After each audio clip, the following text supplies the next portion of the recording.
So you good to go? Yep. What's up, guys? My name's Acllive. I run Gears of War, and this is the Gears of War any percent run. I have the world record in all collectibles in this game, and I also have the world record in Gears of War 3. This game's going to be run on the casual difficulty setting, which is the easiest difficulty. And I'll count you down for the timer. 5, 4, 3, when it loads, of course. Time now. Let's go. So at the very start of this game, we just do a nice little side roll here, which makes Dom turn around and talk into his back right now. Takes time, but it's safe. He's going to give us an option to do a tutorial section of this game, your choice, or he's going to give us a chance to go straight into the combat. We're going to take the combat option. Kick some ass. Hell yeah. Because obviously it's faster. It skips about a good 3.5 minutes of overall time. Immediately after doing that, I'm running off to the side right here. It's going to remove me having to look at this incident that's going on over us with the King Ravens. You're going to fire down on us. So once this dialogue comes through, we're going to start off the game. Some of the other skips and tricks are going to come up. Hopefully we don't get soft locked coming up, because that's a possibility. I'm going to spam TAPCOM and kick this door open. Obviously fastest way through. I'm going to run forward here. There's going to be 2 enemies that come out. These 2 are both scripted. One will run forward here. We can just jump over and kill that second one there. So really hoping I don't get soft locked. I'll give this one chance. If I get soft locked, I'll go back to the... okay, this is the soft lock back.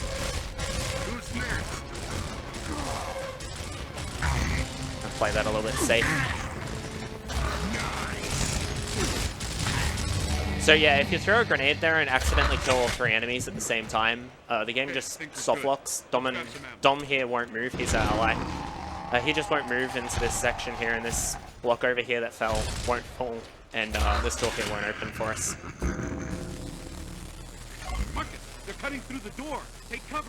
So we're just waiting for this door to open right now, so if you got any quick donations or anything, feel free. But immediately coming out of this, we're just going to run through the door past 3 enemies that are going to run past us and kill the 4 at the back. Oh, get a bit stuck here. Those enemies can be a little bit troll at times. Well, I died in the tutorial, so I guess I'm Yukai's SGDQ run now. They're cutting through the door. Take cover. Take cover. He ran this game at SGDQ in 2012, and it hasn't been run anywhere since, so it's pretty cool. Though the world record was recently broken on this game, it now sits at a 141 instead of the previous 144 held by Dazzles. It's now held by a guy called Flurby, who also took my Gears of War 2 world record earlier this year as well. It's a very good Gears of War runner. Shout out to Flurby. We got these 4 enemies now at the back here. We gotta kill. That guy got a really weird double shot. That's okay. I'm gonna kill all 4 of these as safely as possible. We got plenty of time to do it.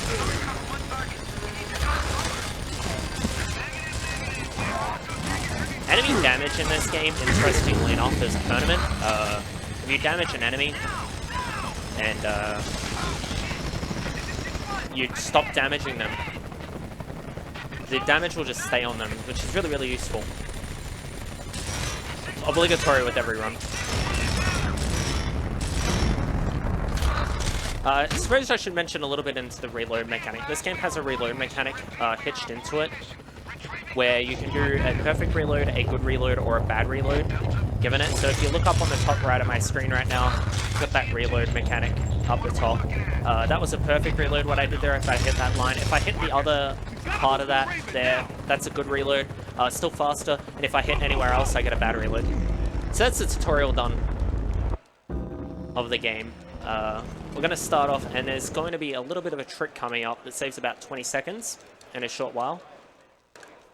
After we skip a couple of cutscenes there, and grab a gun off this guy here. He's scripted to die, he'll always die. Right there. Oh. Movement in this game is a little bit finicky. It's all hooked up to the A button, which means you can accidentally do rolls instead of roadie running, and likewise you can roadie run when you want to take cover or something. So I'm deliberately leaving that last guy there alive right now because he's going to run forward. That's okay.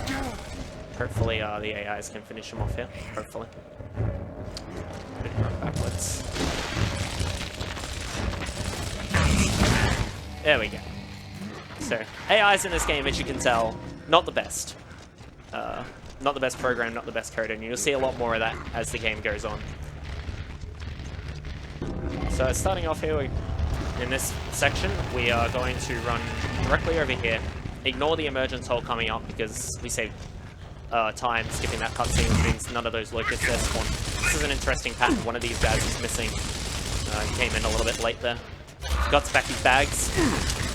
Normally he comes in at the same time as that first enemy there, and we can kill him up at the same time. That was something that I've never seen in terms of the patterns, but you can never know with this game. You gotta kind of go on the fly. So Kim's got a little bit of mind powers. He's meant to come over here and touch this door, but he's stuck there. Let's see how close he gets. Sometimes he can get pretty close. He's going to do a little bit of a moonwalk here, because the AIs are fantastic in this game. I'll open the door. I've got the code. Oh, he got really close to the door, but he didn't touch it. Kim's great sometimes, and sometimes he can be really, really bad. So interestingly enough, we only have to kill one of those guys there. This is a room that's been giving me a lot of trouble in practice. Hopefully that goes okay. There we go. You only have to kill one of those first two guys and plug up both these emergence holes here. Emergence holes can spawn anywhere between 3 to 8 different locusts coming out of it. Locust drones, generally. They very rarely spawn grenadiers. So we're going to go down here and hit a cutscene here, which we're going to realize these guys aren't the ones that we're looking for. We're looking for a squad called Alpha Squad right now, and they're kind of being separated and they've gone dark on comms, so we've got to go find them. I'm gonna run forward here. There's a chance we just die here due to RNG. Just like that. The game proving me that the randomness sometimes in this game can be quite crazy. So I just gotta watch this cutscene again. Thankfully that's not too much of a costly death right here. So there was different strats for this run in the world record run compared to this in terms of our grenade routing, where we would go and grab 2 grenades a lot earlier on in the run, but it turns out that it costs a little bit too much time to go and grab those grenades. And we can actually just grab the ones back here where there's normally a set of cog tags back here that we have to go grab, but since there's grenades there, we can just conveniently grab both at once. A little bit of randomness here. We got a decent pattern. I would have liked the hole over the other side, but these first 3 holes spawn all kind of at the same locations, but they will spawn in a random order. But the last one will always spawn in a particular spot. Just being a little bit safe there, trying to make sure that I hit that emergence hole right there.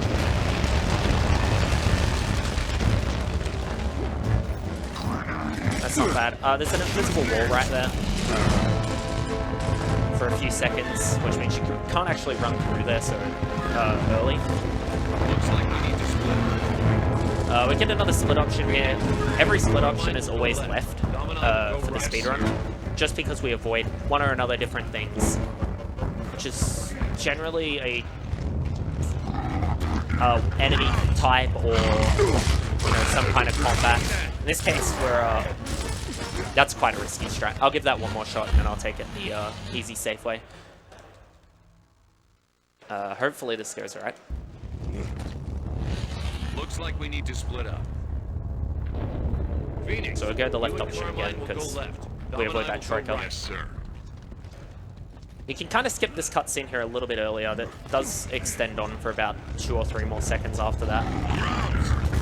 Let's see what enemy pattern we get here. Okay, he's just going to stun me then. Hopefully we can get through here. Okay, good dodge. There we go. That was quite a risky section. Hopefully we can get there. Okay, there. Good. Once you hit that checkpoint there, the game will automatically save that as your next location. And even if we die there, it doesn't matter. We just go back to that spot. So we're going to kill this guy up here because he's one of 3 enemies here that actually triggers the next emergence hole down here to spawn. And sometimes the AIs will just kill the enemy that we don't want them to kill. Which was the second guy that I killed. And when you hear that kind of sound there, it just means you've cleared out the area, the little like kind of chime at the end of every section. Good job, man. Now let's go find that resonator. There's going to be a little bit of a frame perfect skip coming up, but the consistency on it is about 70%. Because all we have to do is just hold forward and just mash A as fast as possible. So hopefully that goes alright. Okay, there we go. Nice. Control, this is Delta Squad. And that saves half a second. Mainly because whilst this dialogue's going on, we're moving really, really slowly. And we're forced to... There'll be sections like this quite often. At the start of this game, they ease it up as the game goes on and the game's difficulty goes kind of through the roof really quickly. Act 2 kind of has a couple fights where it gets really, really tough to get through, and then you've got Act 3, which has one of, if not the hardest fight. But that's a fair while away, and then Act 4 is pretty much the run killer for most of my runs at the minute.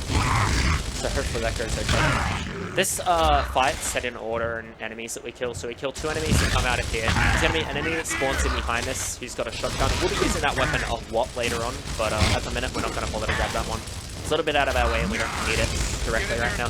So as you can see, I hit pretty much nearly every perfect reload, except as I say that, I do fail one. Consistency is definitely important on the perfect reloads. There's a glitch in Gears of War 2 that allows us to use the bad reload for things, but in this game, completely useless. Really nice grenade there by my ally to clean up the last Lucas there. This trigger for this cutscene is really strange. We can kind of get it sometimes by moving the enemies, by moving the allies, sorry, in a particular spot. And then sometimes we'll get it. It would just happen as soon as we kill the last enemy. This game's finicky at times with the cutscenes. As you'll see, a little bit more in attack. So we're just going to clean out all these enemies that are going to come up this, I guess you could say, stairs. Interestingly enough, this section of the game is actually at the start of Gears of War 4. Kind of get a hammer drawn out of the van, and it's really cool. It's placed on the emergence day when kind of the Locust will attack humanity and bring the law. The story's really not that great in this game, in my opinion. Gears of War 2 has quite a few good cutscenes and a fairly decent storyline. Oh, that's a really bad death. I probably should have played that safe. That's going to set me back all the way to the start here. Checkpoints can be quite annoying at times. Hopefully I can start getting a little bit faster and killing these enemies so they don't do so much damage. But I'm playing pretty poorly at the minute, in my opinion.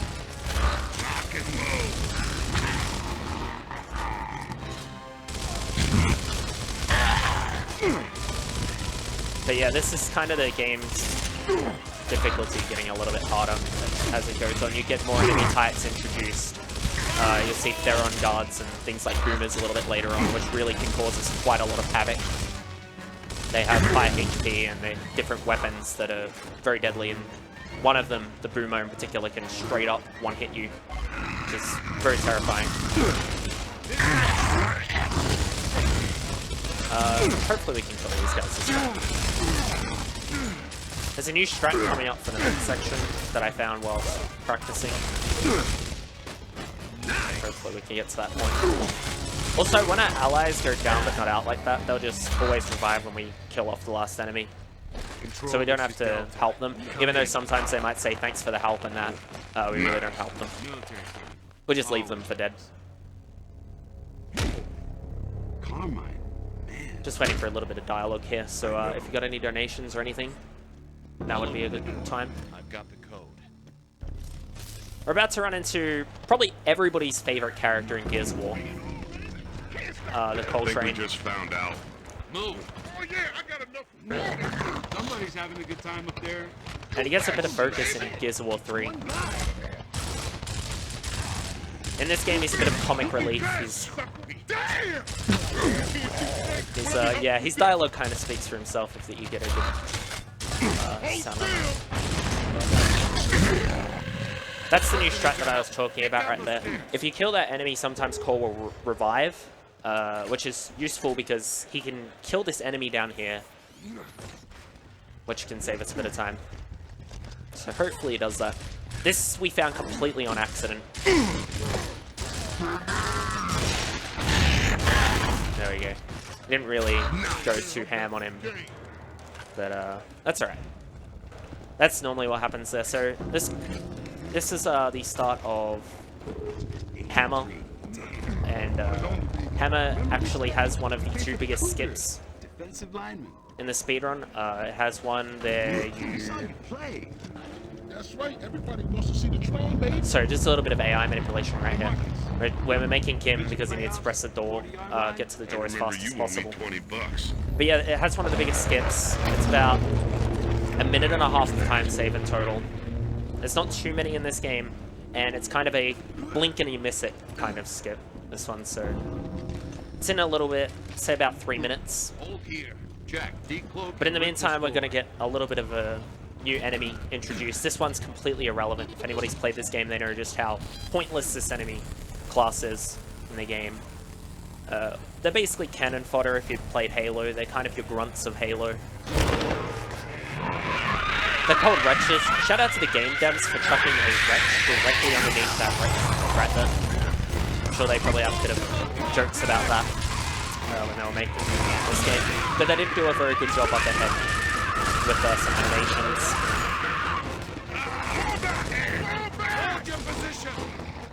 So if anybody's ever been spawn killed in any game before, they're about to encounter a moment that's probably going to drive them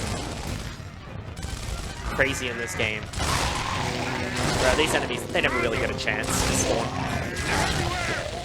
The Hammerburst will one-shot these, and that's mainly why we keep it longer than the Lancer. You will see the Lancer a little bit more in the 4th act in this game. So we're just waiting for Jack here to open up this door. Jack's our little robot friend. He'll open doors. He's not really useful for much else. But yeah, he can be pretty useful at times to get you through sections where you otherwise wouldn't. Doors open. Let's go. So that's the last time we ever used a Hammer Burst in the game. And now we got the Hammer of Dawn, which is the most powerful weapon considered by a lot of people. This angle's quite hard to get, but we can use it before we're meant to. You're not meant to be able to find this Cedar and shoot him Get over here and take these weapons. from this angle, so Until I give the order. it's a bit of an oversight by the developers. Oh yeah, they tell us not to use these weapons till we give the order, but we're not listening. Hell yeah. There we go. Kim can go for a little bit of a walk in this room, so it's good to see him so close to the door. AIs in this game can do some really, really funny things.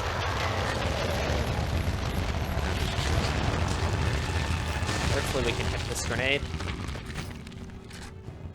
There we go. So that's a really good grenade throw. The line on that is pretty easy to get. You just look between these two spots. It's more so the distance. If you don't make the distance, about 3 enemies will spawn out of that one and become a bit of a problem.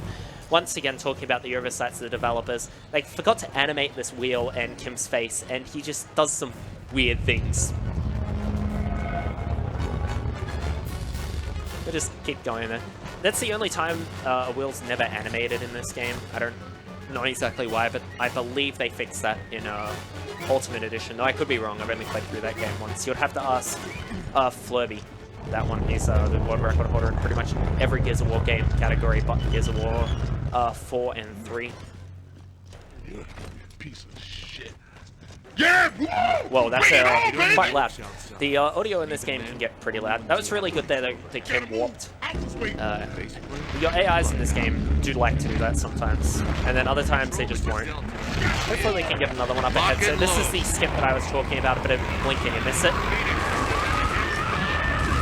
That saves about 1.5 minutes total. Normally you're meant to kill a bunch of enemies up there and walk around, and then kill this cedar as well. And then I'll let you through into this section, but we're just going to straight up skip through all that. It's quite risky, you can die there. Getting it first try, I would say 95% of the time you're good. If you fail the roll, which can be sometimes really hard to get your angle right if you haven't got it right in the first place, it can cause you a lot of problems. Nice little headshot right there. Hopefully we get a quarter warp here. Okay, he didn't warp. So this did not happen in the SGQ run if you've ever seen it. Or if you've ever seen it, any other decent run of this game. This is a... We're kind of wanting to Cole. We kind of want Cole here to warp. And if he warps at this door, that's the best thing possible. The third best thing possible is he warps at the back of the room there. But also good is when he does what he does right now and goes down but not out. He can also just not do anything and lose about a minute for nothing. So the two enemies coming up I actually think are the most deadly two enemies for me in the whole run. They will spawn in 4 different locations they can potentially be in. This is one of the worst patterns.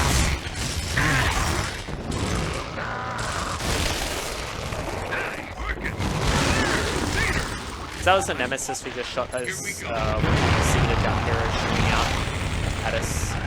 This is your first probably good look at a Cedar in this game. They're quite ugly. They're like spiders, I guess, so we're used to spiders here in Australia. So what we're going to do is look at the hammer twice, but he'll clean out the rest of the enemies for us, which is very thankful of him. Very thankful for that, because trying to kill these enemies across the other side there would be quite annoying. So we've got nothing to do here for a little while, so if there's any donations, feel free. Control, this is Delta. Come in. If anyone has any questions about the run or anything. All Cedars are neutralized. Moving to Alpha's location now. That's great news, Delta. Stand by for Alpha. So there's a fair amount of waiting in this game, just in general. This is Alpha. Early on. Later, as the game continues, we'll get a little bit less and less of that. Man, where you been? Delta Squad is in the House of Sovereigns. Over. But because we're not really in control of Delta Squad at the minute, we have to wait around and get some dialogue and We'll take them out. stuff like that, because we don't have control over any allies or doors to make them do certain things. Which you'll see in the second act. So, the person who you just heard on the radio as Bad, we'll be seeing a little bit more of him later on. Here they come. This section here, quite difficult. Sometimes, that was pretty good. You can get the Grenadier to spawn right in your path there, and a single Grenadier can just melee you once and then hit you with a blast with a shotgun and just pretty much make a run dead in about half a second. And there's not really too much you can do about it. I haven't mentioned that there's actually a finite amount of running in this game. You can't just run forever. The fastest way to move is to go. Oh, that's a good die there. It's a bit unfortunate. There's been a lot of deaths in this first act. Hopefully it gets a little bit easier as we go on. First act's fairly heavy on RNG. As we go on, the game becomes a little less RNG based and a lot more skill based. Once again, there's an example of movement being all hooked up to the AP.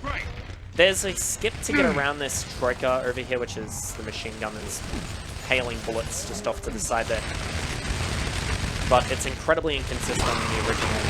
The Ultimate Edition version of this game, or the remaster that was recently released just last year, has a much more consistent one. I get rid of that guy because sometimes he can follow me all the way down here. But yeah, you can kind of see why we use the shotgun a lot in this run. We'll be using this till the very last boss fight. So that's definitely part of it. The AI's will warp there. Very annoying. Sometimes they just can block your path. We're going to try to roll right here, which I got perfectly. That saves about a quarter of a second or half a second or so, depending on how good your roll is. Because you get stuck on that movement right there. They're talking a little bit about Marcus's past and why he was in prison right there. There's a lot more talk about that in Gears of War Judgment and other games later on. Also, Gears of War 3 has a fair amount on that. But in this game, we don't really get much of it. The main lore of this game is... Wow, I just got destroyed by the Nemesis. In the sky. There's about 10 of them up there in total. And obviously they can just completely wipe you off the face of the earth very quickly. They do about as much damage as what the weapon we'll see later on in Torpo do. Or about 5 shots in the first casual.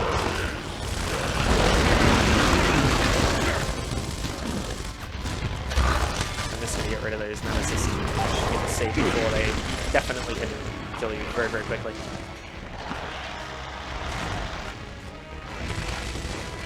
Some more spawn killing going on here. It's kind of the style of Gears of War speedrunning, is trying to predict or guess where an enemy's going to spawn or know where an enemy's going to spawn and clean them up as fast as possible. Alright, we'll just use the pistol to kill this guy. We use the pistol a fair amount in this run. It's our only real ranged weapon. And the snub pistol has a pretty fast kill time, as you can see. Much better than the other pistol in Gears of War 1, which is the bolt-up pistol, which we ran over before. You'll see that used by chaps later on in the second act. So we're running into, if anybody's ever played this game, one of the most annoying sections to run through. All we gotta do is get it. Because Dom here, he's not very helpful at all. Hopefully I can get him to go down in a position where it won't be a problem. There's a little bit of a glitch. Sometimes when you shoot a boss like that, the game will force you to run forward there. I'm gonna get this Berserker here as far back as possible, because we want her to be away from Dom. She's blind, but she can hear and smell what we're doing. So that's why I'm shooting at her. Gets her to come towards me. A lot of people that played this game casually will know that you have to get her to open these doors, but you can just use grenades. Explosives in this game are all coded the exact same. Should just be around this corner if I've done this right. It's actually been a pretty good Berserker so far. Hopefully she's not toying around with Dom. We could see that though. Come on. We haven't played any escort missions. This is kind of the escort mission in hell. So all I gotta do to kill her here is to get her outside this. Okay, she would normally do 1 or 2 patterns. Just be around this. That's a slower pattern she can do. There's another one where she just charges straight through that door. So hit her with the hammer door once, tag her, and that's pretty much the quick kill. And that's the end of the first act in this game. There are 5 acts in total, but the devs didn't completely finish this game before they released it on the Xbox 360 all the way back in the day. So we actually lost 3 chapters compared to the PC version, which is mainly why we run it on the Xbox version. And the reason we run it on Xbox One versus the 360 is this game runs at a flat 30 frames on the Xbox One, whereas on the 360 it'll run at about 24 times, maybe even 22. So you save a little bit of time by having less time lost through slower gameplay of frames. So we're going to take once again the left path here. The main reason we take this left path, or this left option,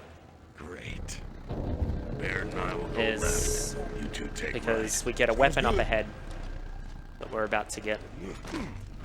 which is known as the boom shot. We're about to run into some cool enemies called boomers. Yeah. They get some different outfits in Gears of War 2 and some different weapons, but in this game they all use the boom shot. And try to grab as much ammo as possible off those guys. They might give us 6 ammo, or they might give us 10. It's completely random. Copy that. The more the better. But anywhere over 8 is 8 or anything above is generally good here. As a mouse, you wouldn't see much. Frag out!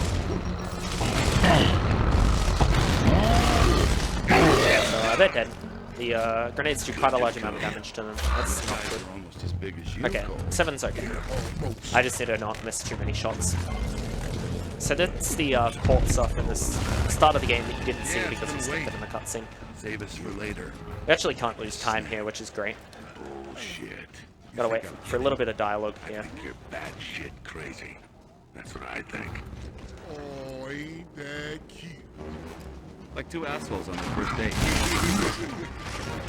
So I did not press that reload button there. That's a bit of an interesting glitch. Sometimes the game will, for whatever reason, start a reload animation even when you're at full ammo.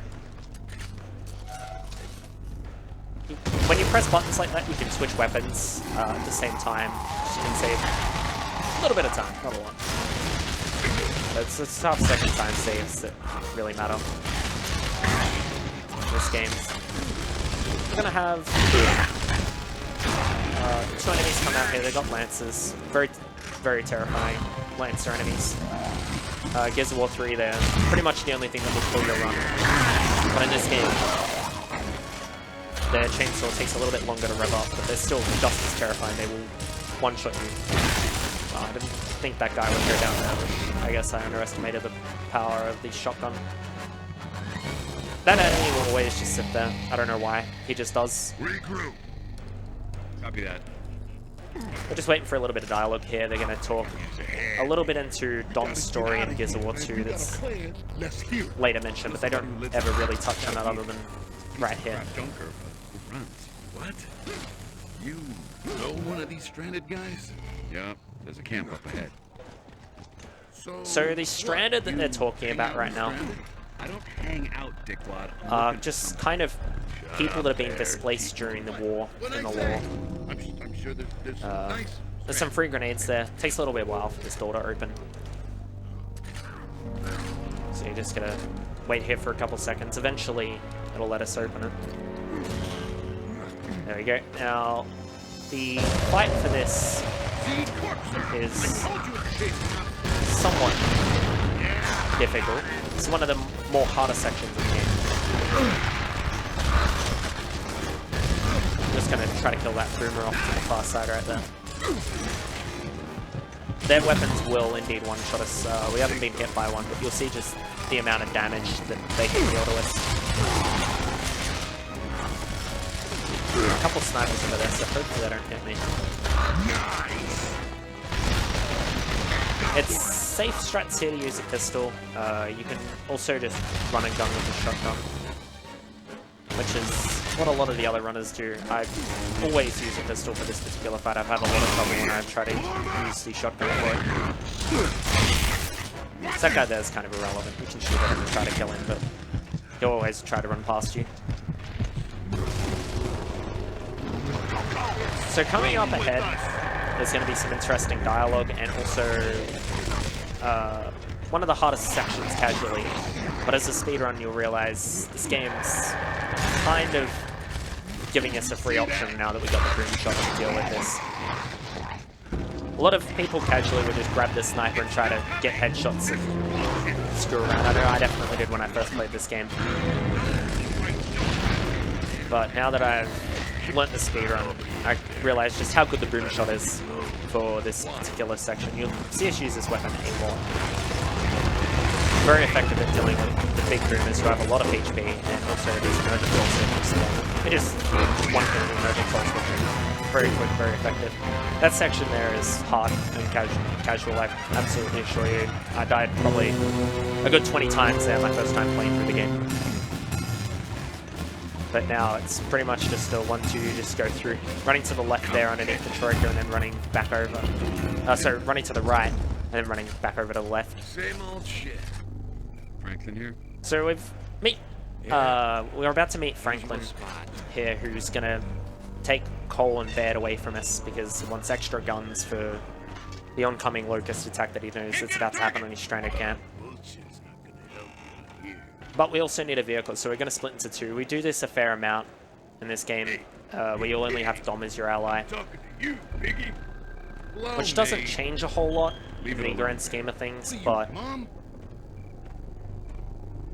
it can make killing some enemies slower. They can kill quite quickly if they choose to, and then other times they'll just stand still and do nothing. They're not very intelligent most of the time. I should mention that Outpost is the hardest chapter in Gears of War ever. Absolutely. Totally not trolling though.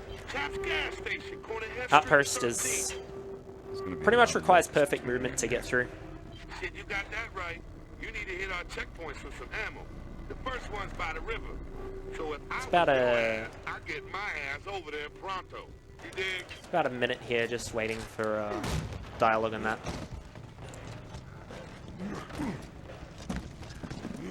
And we're done with Outpost, by the way. That was a very, very hard chapter. That's my favorite chapter in the whole game because it's virtually non-existent. The chapters in this game are only really useful to go back and completely whiff shots. To only go back and run through certain sections you might need to practice and all that. They're kind of save points for you later where you don't need to save your game at. Take the stairs. So hopefully... Oh, that's good. I didn't do the correct manipulation there for Dom's AI, but he went and did his own manipulation. It worked out. You can control your allies now that you're the leader of Delta Squad by using the TACCOM and Y, B, or A. You're going to see me use it a little bit up ahead on the spotlight section. That cutscene there is the most annoying cutscene in the whole game. It's around about 30 seconds long in total, that cutscene. So skipping cutscenes saves you a fair amount of time. But the problem with that cutscene is we're holding onto this wheel, and if you press X to skip a cutscene, if you press it twice, you can sometimes just take your hands off that wheel and costs you a couple seconds. Very annoying, very frustrating. Some great dialogue here again. The game has some fantastic writing around in terms of... Tell us all about that play again. And hey, number 83, something like shit. And yeah, there's some great writing.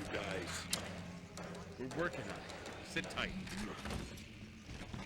So we're about to run into the checkpoint 1 here, and the only thing this is useful for is giving us ammo. Those guys there, they are not long for this world, unfortunately. That's the introduction to a new enemy type called the Krill. You only really see them as a enemy in this act when it's nighttime. Yeah, they are. They'll kill anything that's not inside lighting area like this. You'll see me abuse their mechanic. They do give you about a good 5-second window to get back into light before they come and murder you, and they will kill you incredibly quick. They'll also slow down your movement. So hopefully we don't have to deal with the Krill one-shotting us like that. There's a good example of what the Krill do. I'm just going to ignore that guy. Another skip here that I didn't know about till I was watching Flurby do this game. He's a great runner. He's very, very high skill.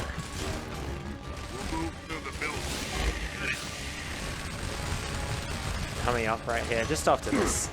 Originally, the strat for this section was to reload last checkpoint, and it was one of 2 sections in this game where we did that. But now we just don't kill this wretch. We don't deal with the dialogue. There's a dialogue there. Oh, that's interesting. There's a dialogue there that you can play. Sometimes when you kick those doors up. I'm gonna play that a little bit safe because I messed that movement up. Oh, that's okay. We'll resettle the enemies here. This is actually quite difficult, mainly because the window for getting through this part here, the AK, it's very hard to get through there, and then mainly that window there is very tight, as you can see. It's basically the best you can hope for in terms of your HP. It's going to be worse enemies. Snub pistol, as you can see, very, very powerful. A lot of the weapons in this game at close range will destroy people. People that have played the multiplayer in this game will know that it's mainly a shotgun fest. But up close and personal, the chainsaw can really destroy players. And also there's a lot more weapons that you won't see us use at all in this game. Namely, one of them is the torque bow. You'll only see us use it ever once. You'll see a lot of enemies use it. The bolt-top pistol we never use. They're taking defensive action. Copy that. And there's quite a number of other ones, particularly in Gears of War 2 and 3 that aren't introduced in this game. Which makes the combat a little bit linear. Personally, I'm a big fan of the Gears of War 2 speedrun. It's weaponry. Because we just pretty much sit on the Lancer and shotgun all the time. But in this game, boom shot's pretty much a requirement because of all the immersion souls. Dark everywhere. This is a dialogue skip that you can get here. Just by mantling over there, you skip a bunch of dialogue where Cole radios in and says, "Yo, we need a hook up." I think he says they're making us a huge feast, or something along those lines. Dom can do some funny things here. Hopefully we can see that, because it would be hilarious. Get me over to that building. We'll just showcase a little bit of the AI manip here as well, if we can get it. Okay, Dom's going to behave himself by the looks. Just by using the ceasefire and attack right there, Dom will make the right decision and not trying to shoot and just go straight for the switch that he needs to press. It's all the way down the other side. He can die during this cutscene, which will make us lose about 3 minutes of time.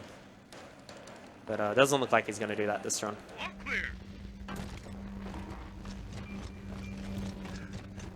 Completely out of your control that he dies as well, which is really annoying. But thankfully he didn't do that. I've had sessions where I've had about 5 runs be lost to that one in a row, and then I've gone through another 100 runs and it's never happened. Thankfully it didn't happen there. This is actually another one of those little dialogue tricks. There's a lot of them in this game, particularly in this second act, where we're going to double up dialogue. There's Baird normally radios in, but if you don't destroy the emergence hole, he'll talk at the same time as this drunk guy talks. And originally, if you didn't do that, you can actually get to this door and open it before that dialogue happened, though it's quite hard. It's much safer and much easier to do the double dialogue up there. Overall, if you shoot the bottom of that obstacle in your way, it'll instantly be destroyed. And obviously that's really useful. We're about to come up on Chap's gas station. So now's a really good time for donations, because we're going to be waiting around for some more dialogue. If there's any donations. There it is. Over here, you cops. Look at this place. Yeah, shoutouts to Chaps for that little kind of interesting animation walk. Bit of swag going on.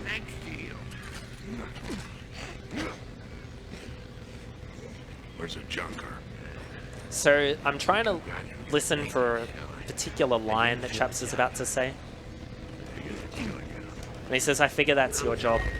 You can roll to the side there and not get eaten alive by krill." In practice today, I rolled too early there and got mauled. And I've done that quite a few times on PB pace runs. Get in here. You stay away from my register. So Chaps has a bunch of ammo on the back there. which is really handy for us. Comes at a very good time, because we're quite low on pistol ammo at the minute. These enemies here are quite annoying. This is actually one of the hardest sections. At least recently for me, I've lost about 4 out of my 5 last runs that I've gotten up to this point here. Just on stream, which is been quite a problem. There's 4 wrenches there. Oh, there's one more. He went to quite an interesting location. I don't think I've seen them ever go up that far. You have to be a little bit careful with your placement here. I learned the hard way that there's a little dark patch right there that will come and get you out. Sometimes it looks like you're in light and they'll still kill you, and then other times it looks like you're in darkness and they just won't exist there. Hurry, Marcus. Locust and Quill have launched a full-scale attack on their position. So we're about to come up on one of the most boring parts, in my particular opinion, on the speedrun. Also an unskippable cutscene right now. There's, I think, only 2 or 3 unskippable cutscenes in this game, and this is one of them. So this next section is kind of... It's not really an auto-scroller, but it may as well be.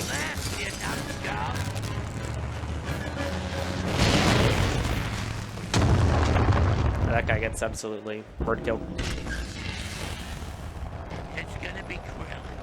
Use the UV turret. So Chaps is going to keep telling us to use the UV turret. The only problem is that's completely useless for this section.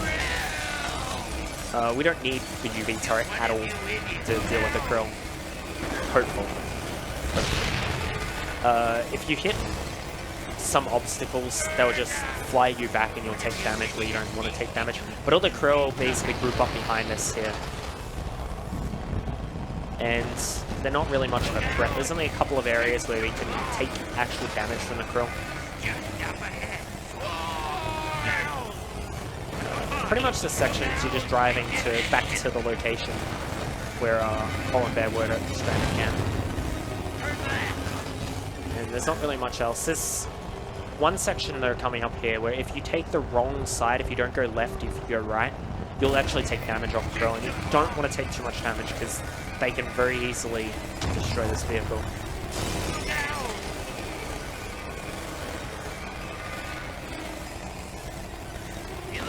Oh, there's an example of geometry that won't move.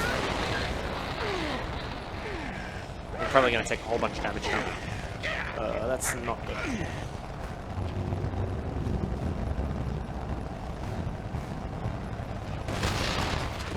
The geometry in this section is really annoying. You can run into just random objects, and sometimes it looks like you won't get stuck on them, but they'll be completely solid and the vehicle won't go through them. Even though you've gone through about 10 or 12 of them in the last minute.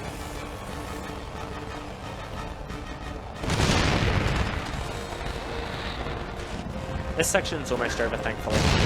I do find this particularly uninteresting. Thankfully, we come up on one of the more interesting fights in the game just after this, with also a little bit of randomness involved, which is always great. This game's all about randomness, I find, sometimes.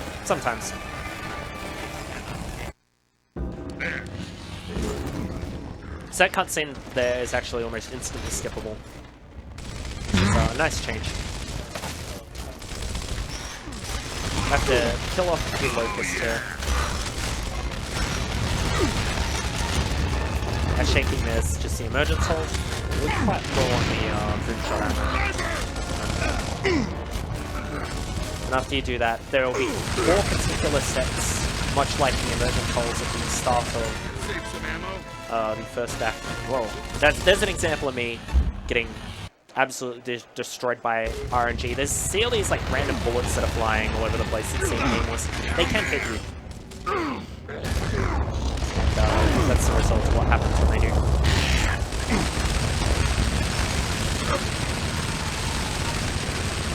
So there's 2 emergence holes here and 2 kind of environmental kills. And they're always random. We're getting destroyed by those random bullets right now. It's a bit unfortunate. Just gotta kill the last couple of enemies here. There's gonna be a boomer and a bunch of enemies spawn. I actually don't know the exact amount of enemies that spawn here. All I know is when they die, because the ground will start shaking behind us. Though generally, you probably won't be hearing much gunfire off them. This is really annoying. When they get onto this side, over here, they can do things like this, which is just sit here and not do anything for about 30 seconds and waste your time.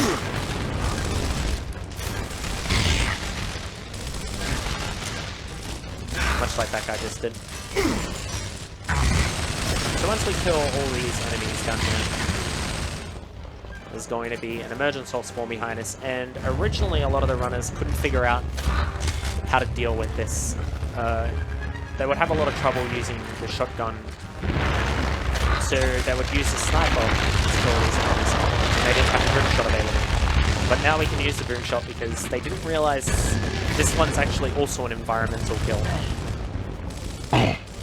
And you can just shoot these gas canisters at the back here and finish off the side. So that's 2 acts down out of the 5 acts in this game. Just gotta wait for a little bit of dialogue.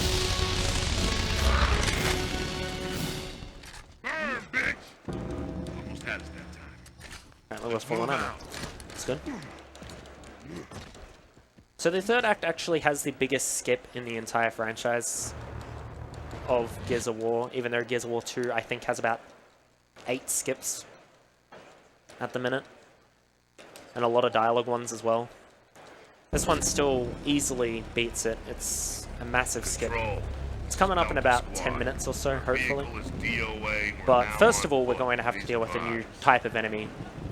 And if anybody's ever played this game, they'll know that these enemies are really, really fun to deal with. Because they will explode when they're killed, which their damage values are set high enough so they can kill other allies of each other. So they can basically just set up giant chain reactions. Hopefully we see a few of those. Anything, man. Just need the right parts.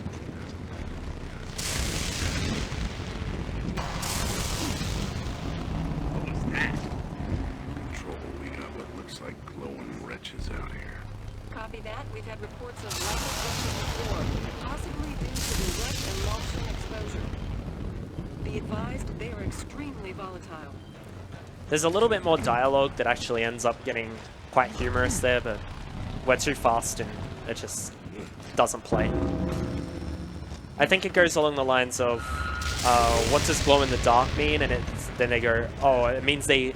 sorry, what does volatile mean? It means they glow in the dark or something? I haven't heard it in a long time because I speedrun the game and I haven't played it casually. I think the last time I heard it was when I ran through Ultimate Edition, which was about 1.5 years ago. So quite a few number of these wretches. We're not going to kill any of those because we want them to group.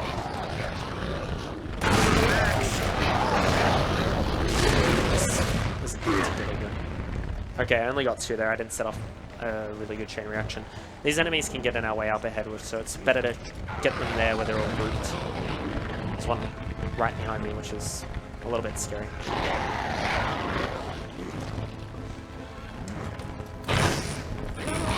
So first we've got to go press that button which turns on the power supply before we can access this elevator.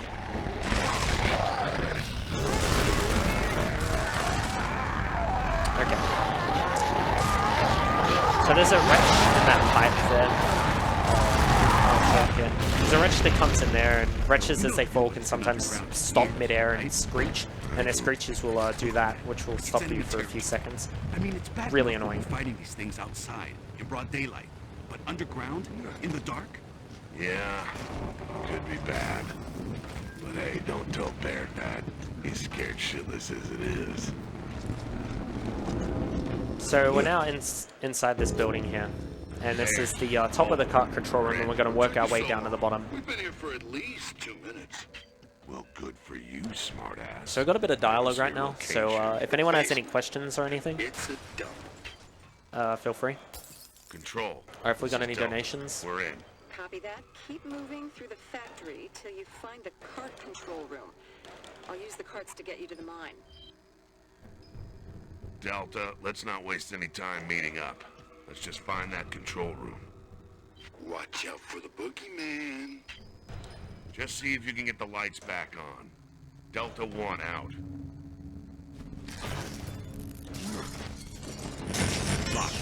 So you actually have to click on that door first, rather than run over to this door, just to get access into the next room. It's a little bit of an annoying time loss. That could have been easily fixed if the developers were a little bit intelligent and allowed us to do either, because yeah, I think I got it. it forces you to open the broken Yeah, door instead of the there working door. You did. Yeah, turn them off, will ya? Huh? So that cutscene there is kind of a bit of a Never jump mind. scare for people playing their first time. But we skip it instantly because we've got to go as fast as possible, and skipping cutscenes is as fast as possible. This is Delta 1. We're going to wait Still proceeding for as this planned, Stranded now. He's, But we have a stranded with us. No shit. Hey, ask him if he's seen as any this dialogue goes on, geobots. We still he's need going to one open for up a this jump. door for us. Hey, That's hey, about all he's keep ever going looking to for do. that cart control room. Phoenix out. There's a soft lock potentially coming up that I've only ever encountered once in about 1,000 runs, Delta 2, come in. so hopefully that Watch doesn't the happen. badger. You're not gonna believe where we are. Because I actually don't know where to fix it. Could you give us Delta 2's location? This dialogue here, once again, very, very hilarious.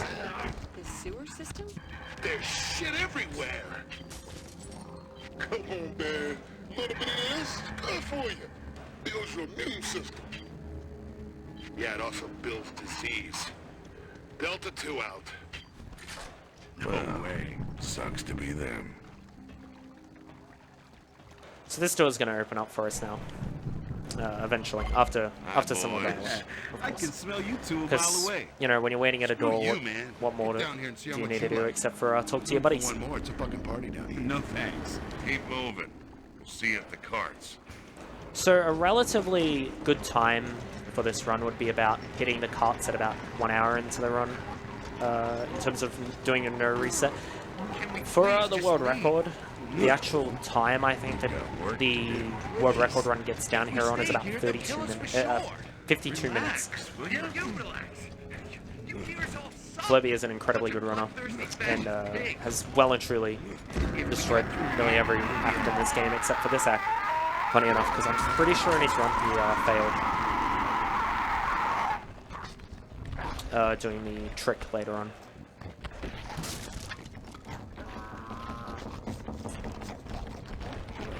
So there's a 50-50 chance that we just can't get through this section. The way that we intend to get through it. Oh, and it's not going to let us. Okay, we're going to have to go around the long way. So that block there. Okay, Dom's just going to completely block us for a second. Dom, hello? Yeah, the AIs are fantastic in this game. Dom, thank you.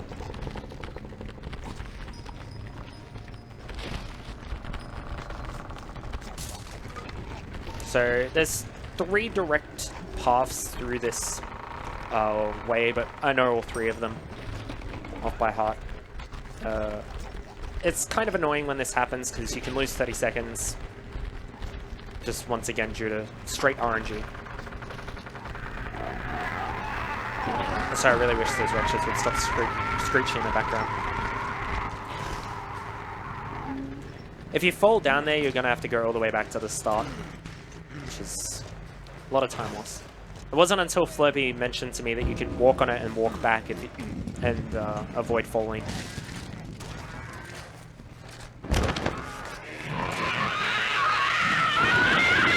So that one's an extremely loud squeak.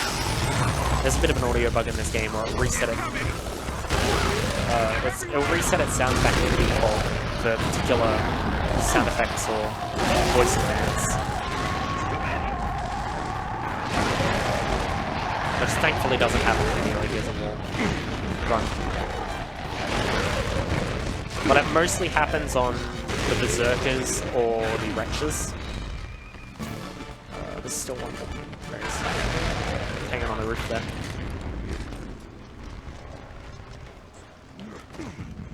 So a little bit of a attempt at a jump scare here.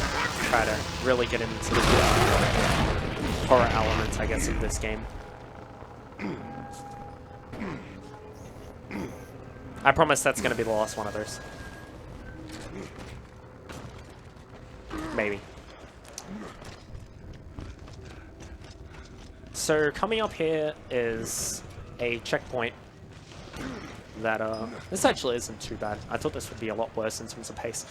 Being around here at about now, I was expecting to only be 1 hour 5 here, so Can't stop. we're gonna reload last checkpoint there. This pace is okay for a marathon run, I guess.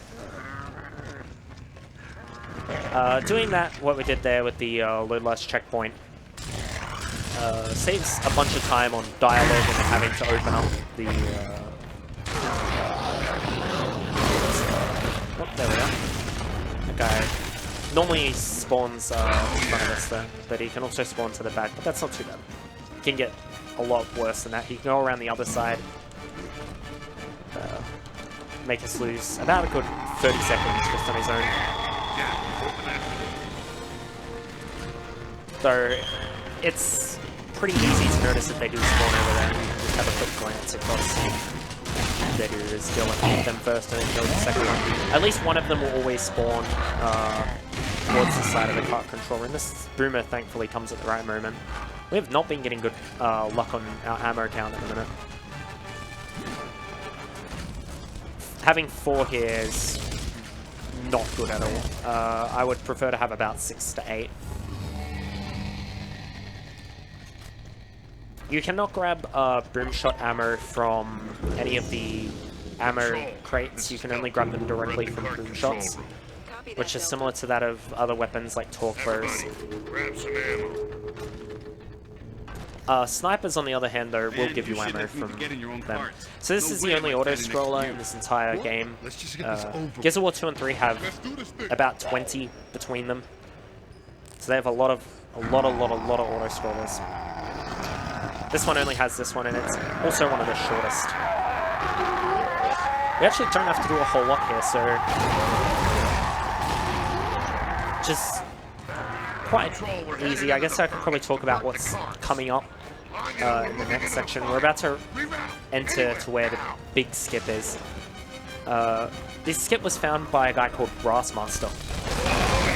All the way back in 2012 or so. And there's a whole bunch of cool areas you can get to with it. Unfortunately, we're going to choose only one area to go to, but you can find a whole bunch of interesting stuff. I actually ended up getting onto Discord and showing me a whole bunch of areas and trying to find a newer version of the skip, but we never could, unfortunately, do it. So we're stuck with the current strat that we have, which is still really, really cool. Come on, baby. The train's at home on the rail. So Cole here once again, having a blast as always. Really enjoying the auto-scroller, it seems. These enemies here are completely useless and pointless in my opinion. You can just sit and do nothing, and you'll just go past them. I don't know, I guess they're here to make this room somewhat interesting.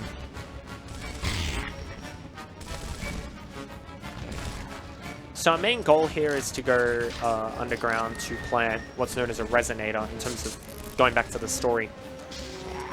So we can find where the Locust stronghold is and put what's known as a light mass bomb, which is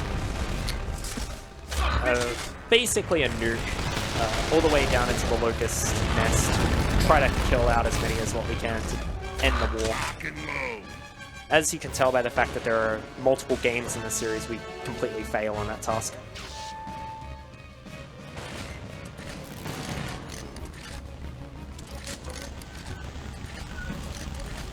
So this is the train conductor right here, who's going to be checking tickets. Checking tickets. Thankfully, we're almost out of this section. Let's see if I can get him to take a... No, he's not going to shoot at me. Sometimes his shot can get all the way tracked back into this cutscene, Control, this is Delta. which obviously can be very, very interesting and entertaining. I copy. You're almost there. The drilling platforms are straight ahead in the core room. You guys hear that? Yep. Then move out. Okay, we got soft lock there. That's interesting. It won't let us press that button. So we're just going to have to listen to this dialogue here again really quickly. Control, this is Delta. Do you read? I copy. You're almost there. The drilling That's happened to me, I platforms are think, straight maybe like ahead in the 50 core room. times ever before, so it's a bit unfortunate to have that happen in the run. Yep. Then move out.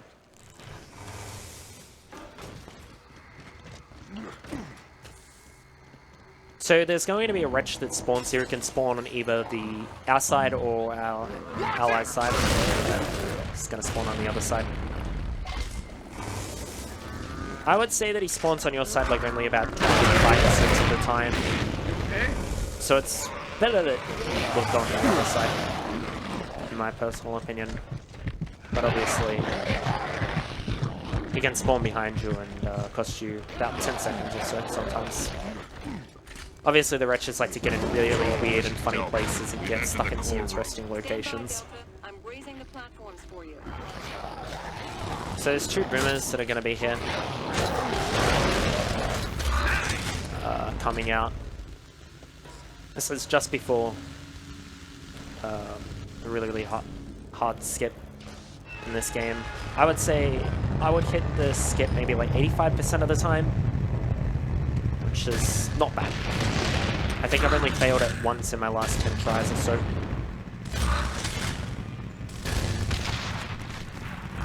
So these boomers here, they're kind of annoying. As you can see, there's a good example of just how much damage they can do. Because I missed the first shot there.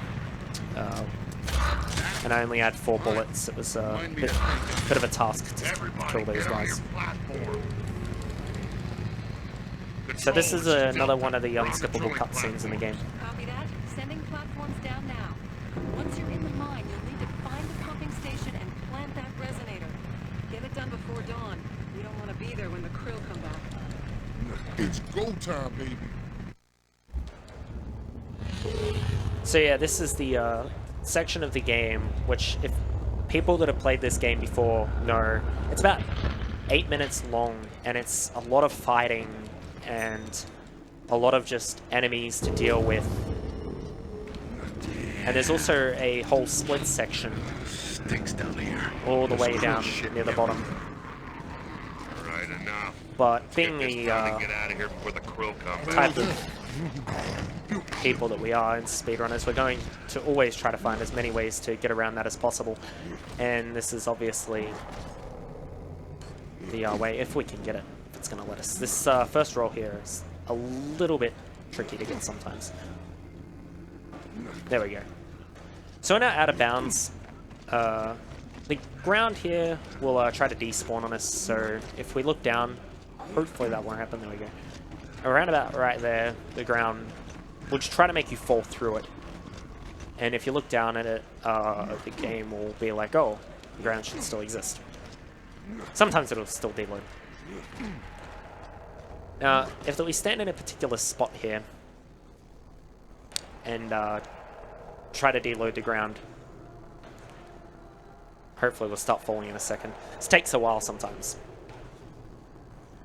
I keep looking up because it's obviously I want to deload the ground here. Looking down before to keep the ground in. I'm looking up, obviously, can deal with that. There's a very tight window to hit this. I'm looking off to the horizon here, and hopefully I can get it there. That looked pretty good. Like I said, I hit this about 85% of the time, which is quite impressive. So we're just waiting for the game to load the map around us. Hopefully it wasn't too early. We go, oh, we're a little bit too early. That's unfortunate. We got stuck right above where we want to be. I was about 2 or so frames off. Alright, enough. Let's get this done and get out of here before the krill come back. So I'm just going to have to do this again. There's some really, really cool places. And if you do an all collectibles run of this game, one of the collectibles is skipped because of this whole skip. So you actually have to do the skip once to a different section, grab the collectible, and then reload the checkpoint and do it again. So it's a little bit easier to do the first one of the all collectibles run. But in this particular category, it's a little bit more difficult. And then obviously we need to do it a second time to get down to where we're going.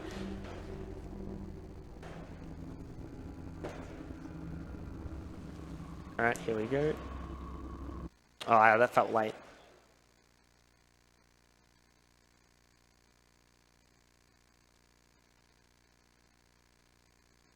Well, that might be okay. There we go. Oh, I was late. So we're half in the ground. That was probably a frame late. That's a really, really unfortunate thing to have happen. Damn. Stinks down here. There's krill shit everywhere. Somewhere off in the distance, you guys probably laughing. Get out of here before the krill come back. Because he did this first try at GDQ.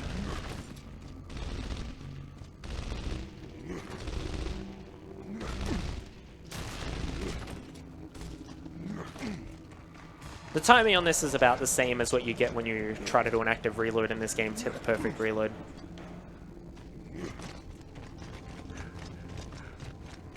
Some of the other cool things that you can find down here, you can find a sitting corpser and a whole bunch of just random in-game assets just floating around. So hopefully it makes us fall. You can get just an instant fall, which is super ideal. Hopefully we can get it this time. That felt a little bit too early again, but we'll see.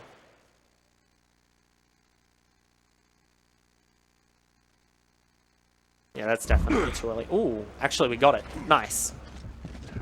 So that saves 8 to 10 minutes of total gameplay. And then going to the left on that wall will despawn a whole bunch of enemies here. So normally there's about 10 or so enemies, but avoiding a load zone there will only spawn 3.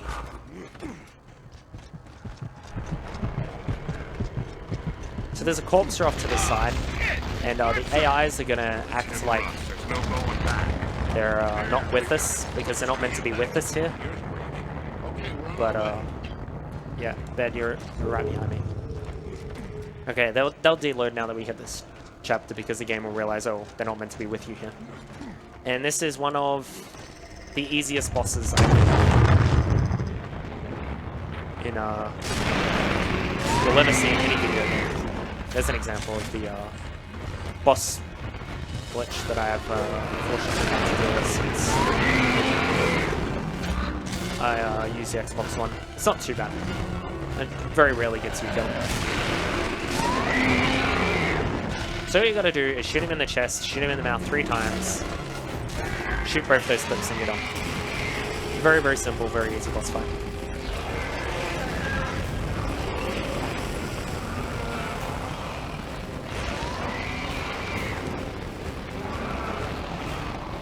This cutscene is one of the very few that is actually unskippable.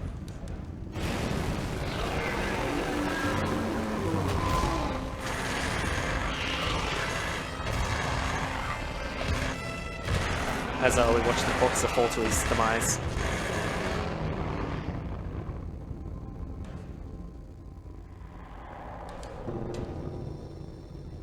And now Cole and Bear will spawn over there. Man, I can't believe we missed this. Cole, still got the resonator? Shoot it, and ready to get executed.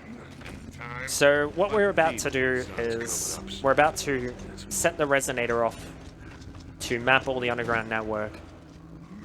it happens in a cutscene, so you won't really see it. But what ends up happening is they find out that it was completely a pointless mission, and that everything that we'd done over the last 3 acts, aside from save Delta Squad, was absolutely a waste of time. Sorry, save the other members of Delta Squad, Colin Ben. Save Alpha Squad, more to the point. Everything else has just been a complete waste of time, waste of effort. Because we're about to find out that all the information that we need is on a geobot with the location set all the way back to Marcus's house. And our goal after this fight is to go all the way to Marcus's house, which is one of the hardest sections, I think, in any game that I've ever played. It's easily the hardest act in all of Gears of War. Got it? Got it. Got it. Once again, the dialogue here being quite humorous and next level. It's just the wind. Yeah, right. When's the last time the wind said "Restaurants" to you?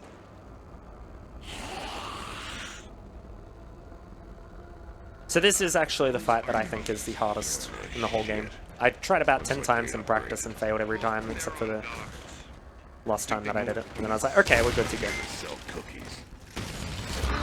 So there's going to be a couple of enemies so they can spawn here. Let's I'm going to look like a fool and probably do this the first time, I reckon. These guys, they're on guards. They can actually switch weapons. They can use anything from shotguns. They can use anything from shotguns to torque bows to bolt-up pistols to lances. Their weaponry is pretty insane compared to the normal drones, which really only use the hammer burst. And the grenadiers, who pretty much exclusively use shotguns. These enemies have a much higher HP than pretty much anything else aside from boomers and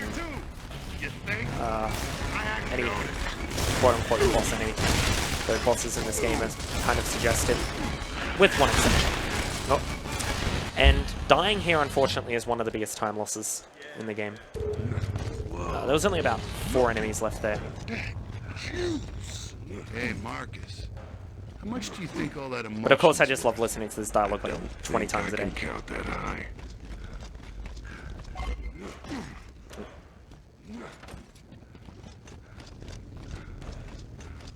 Finally, there it is. Okay, here's a plan. Dom, So if we have like any donations, sounds like a pretty good time. Cole, Baird, you two flank right and provide support. Above all, protect that resonator. You got it? Got it. We don't have any donations, but I will do a plug if that's alright. No worries. So we are ASM at PAX. We're the Australian Speedrunners Marathon, where Australians that like to go fast in video games. We're raising money for Child's Play, which is the charity of choice for PAX Oz. If you would like to donate, you can do it both on the Twitch page at Oz Speedrun Marathon, or here in person in the little box to my right or to your left underneath the monitor. All proceeds go to Child's Play, and you can also put your money towards incentives, and those incentives add or alter content for this marathon, such as the naming of the character for the Undertale run that's coming up, and various other things. Otherwise, we thank you for your time, and we hope you continue to enjoy the show. Oh, I might want to play this a little bit safe here. Kinda don't want to die again. I think I'm already at about like 15 or so deaths in this run, which is, I was going to donate $10 in death, but I think I'll just donate a 200 bomb off to the donation box just off to the side after the run, because this has not been a good run at all. I was hoping it would be near PB pace, because I've had quite a few runs on stream which just nothing's gone wrong. Okay, time to go home. So that's the hardest fight in the game. Set up the Thankfully that's done. Get that elevator That was pretty good RNG. You kind of just want them to almost line up and not really do too much. And all get one shot, but obviously it's not going to happen like that. The bow weapon that they're using is known as the torque bow. It's one of 2 weapons in this game that I really dislike. That and the boom shot, because of just the amount of damage that they do. they can kill you very, very quickly. And if you're at about half HP, and you get tagged by one of those torque burst shots, you'll die. Guaranteed. There's no avoiding it, because it does 1 ticket damage as soon as it hits you, and then follows up and does, I believe, about 90% of your HP in Gears of War 1 casual difficulty. Casual in this game actually isn't the true casual that the other games have, and even not even Ultimate Edition has, because there is no normal difficulty in this game. So casual essentially is the same difficulty as the normal difficulties in later Gears of War games, which definitely makes this the hardest game to speedrun, in my opinion, out of the Gears category, though I haven't ranked it at all. So this is another one of those fights which is kind of difficult.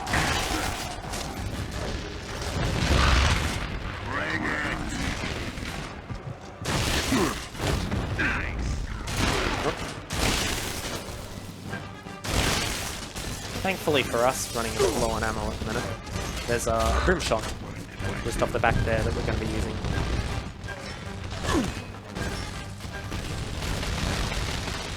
So this is kind of the second worst fight, in my opinion, in the game, because a whole bunch of enemies at the start, and then at the very end we're going to have to deal with 2 different boomers that are going to spawn in, which you'll see in just a second.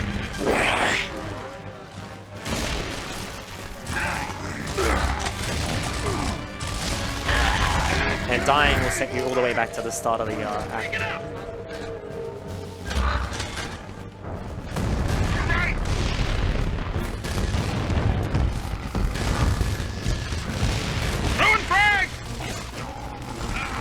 So, whilst the soundtrack is really good in this game, I personally feel like the soundtrack in Gears of War 2 and 3 are actually really, really good, because they're done by the same guy who did the Transformers movies, Steve Jablinski. And he did an absolutely amazing job in Gears of War 2 and 3, and honestly, one of the best soundtracks, in my personal opinion, in any game.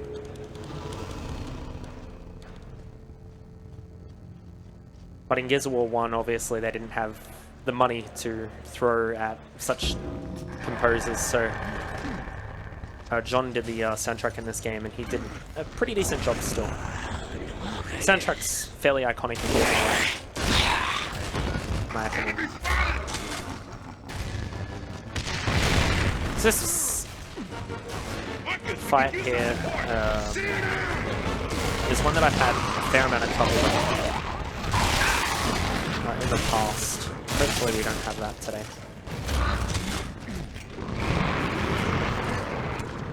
Because for the last about 3 months, I haven't really had too many issues with this.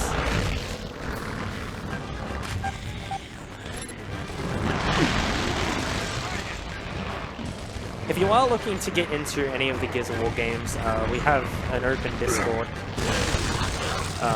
We also have all the runs saved up on speedrun.com. There's about 9 different people who are submitting runs into this game, so there are a few of us do run it.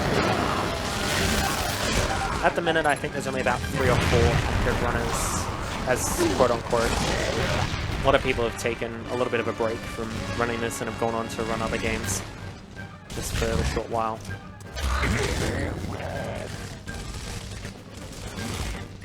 Like, I don't think anybody is running Gears of War 2 at the minute or Gears of War 3, but they're equally good games. Gears of War 3 doesn't have as many skips as, say, Gears of War 2 or 1 then. Alright, cool. So, after the AIs and yourself clean out all those enemies, you can finally open that door.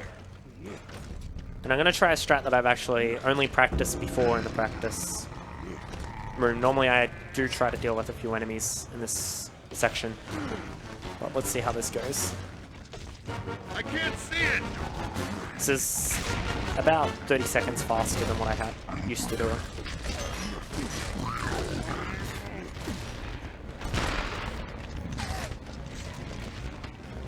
So I'm just going to run past those guys.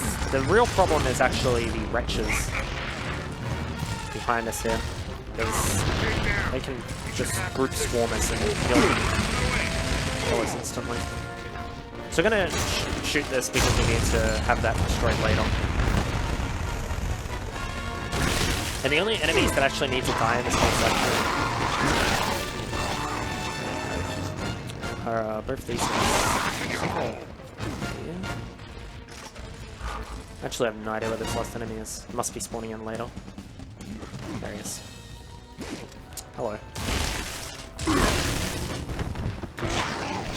There we go, just dodge out of the way of that wreck. So once you kill both those enemies, this fire will be extinguished and you can move on. So coming up, we're about to enter what I'd say is one of the easiest parts in Act 4. Control, this is Despite being such a difficult Delta act. 2 is caring for wounded and flagging for pickup. Is the conservatory clear? I don't know if like anybody's counting at home how many deaths I have, but Then that's our route. hopefully someone can tell me after and I'll donate the correct amount of money.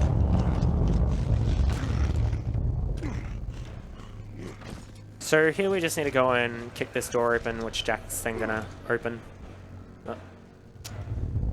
Shit. Jack. Sometimes that this happens. door. Sometimes.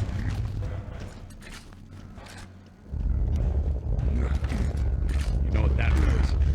Yeah, I know what that means. Take cover. There's gonna be an emergence hole that spawns here. We can instantly deal with the boom shot. And the way that we're meant to deal with these two boomers here is to use the hammer dawn, but it's a lot faster to just use the boom shot, because the boom shot will two-shot kill Well, then okay. pretty much Let's drop the hammer. any boomer. I must have missed the first shot. That's awesome. He didn't have much HP left. Don't mind it. So we're going to grab that hammer dawn while we wait for Jack to finally open this door. Because we're going to need that in a little bit. For, once again, one of the easiest bosses you'll probably see in any game. Situation's fubar here. Hostiles everywhere. Get Though the hell casually playing this game out. is Roger that. a little bit Watch your difficult. ass. We'll see you at the house. This day just won't end. Yeah, at least in prison they gave me 3 odds and a cot. Once again, all movement being hooked up to A makes it a little bit awkward at times. I'm pretty well known in the Gears of War community because I just have terrible movement.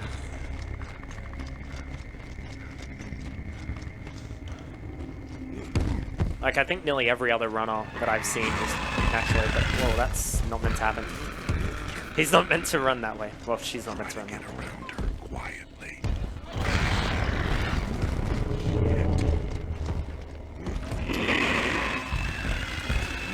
She's normally meant to go away from the wall, but she decided to run directly up the wall. Interesting. So once again, same as before. I'm gonna hit it with a hammer dawn, tag with a grenade, and pretty much the quick kill. So we're gonna go all the way over here just to get rid of this fire. So that timer at the top, completely ignore that. 100% irrelevant.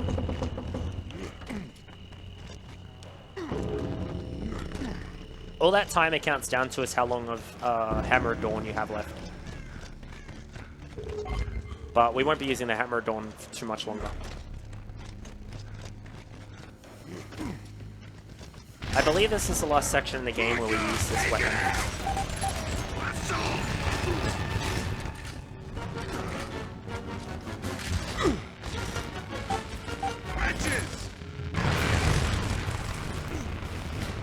If we can, there we go. So Hammer Dawn, much like the Boom Shot, can plug up emergence holes, which is extremely useful just for this particular section and nothing else. Very nice.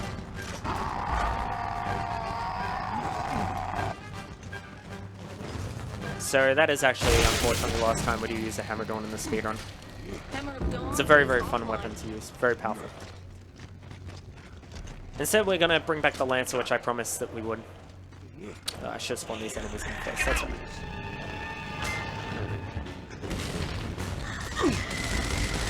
just because I gotta wait for the nemesis there to spawn. As you've seen a couple times in the run so far, nemesis, they do a fair amount of damage. It can be quite annoying.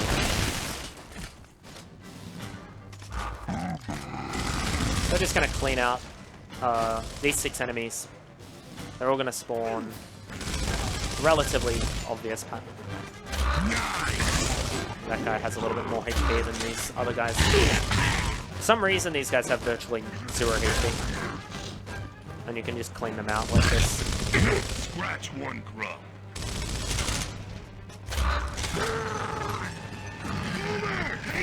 So I'm not going to deal with this boomer at all. Hopefully. That's quite a lot of damage. There we go. So this Cedar on the ground has grenades in front of him. Which we're going to need a little bit later on in the run. So for some reason we're following around this Theron. Almost more so it's following around us. It's kind of, the game's trying to hint that he's a boss, but you're going to see later on that he is arguably the most irrelevant enemy in the game. Right with you.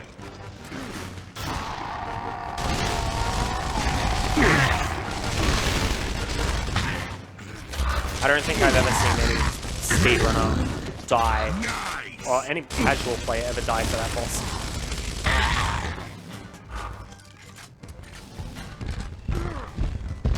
As the game kind of puts on. In fact, this boomer is much harder to deal with.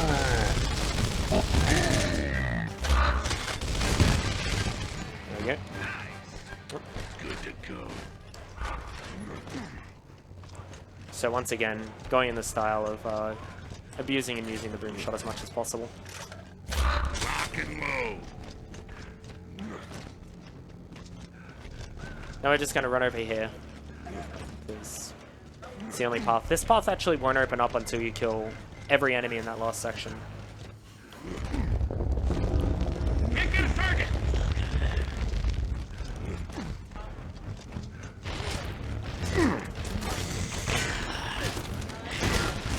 So the devs actually got a little bit intelligent. Don't let us run past all these enemies. Very typical.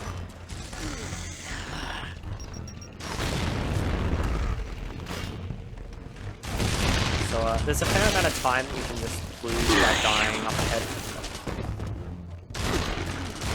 Obviously,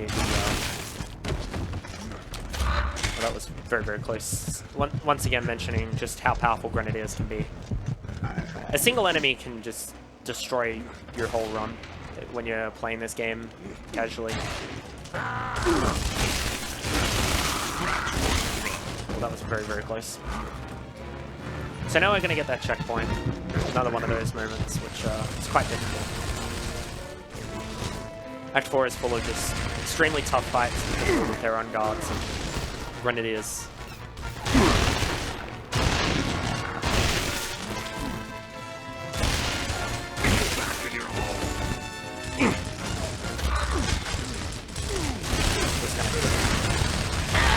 Try to not die here. There's 3 enemies left in this area. Just the 3 up here, and then 1 underneath this. Nice. Hopefully he will come out. Might just be sitting on the Troika. There he is. Rock and low. So yeah, this is the Theron that we've been following around. He's kind of made to be this massive boss, but he just can't kill you.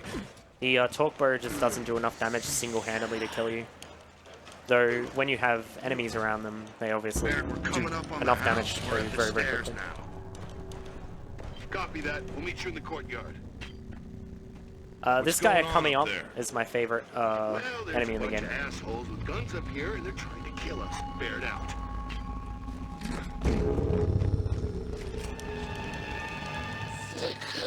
I love that guy. Oh shit! Here they come! He's like sticked in. Even though he's the only one with the Torque Bow. Marcus, I have something to tell you.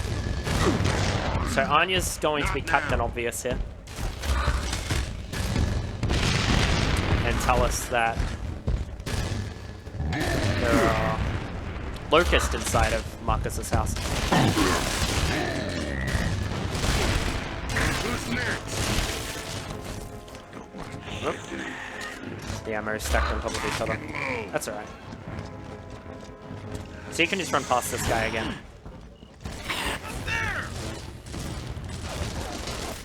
So this is one of the hardest fights right here.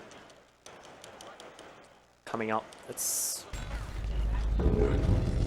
once again one of my top 5 hardest fights. Hopefully we get through this one. Had a bit of trouble when I first started to run this game with Marcus's house.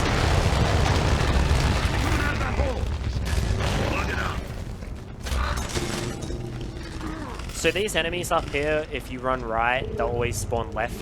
If you run left, they'll always spawn right. So you can manipulate where they spawn just based on that. Wow. And there's an example of just how much damage those shotguns can do up front.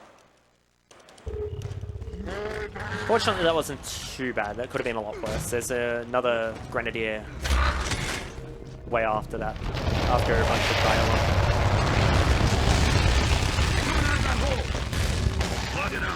That can cause even more issues. Let's try the other side this time.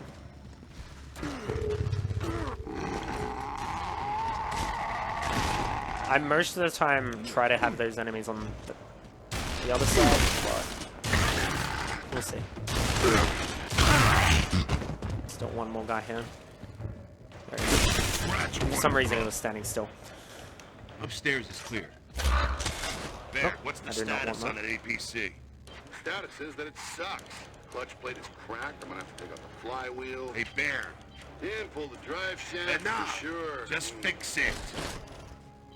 Right. Roger that. I can do that. So there's going to be an enemy that's going to come out of this door. Did you feel that? Hopefully it doesn't kill us gotta be because it'll another set us all the way back to the checkpoint outside the house.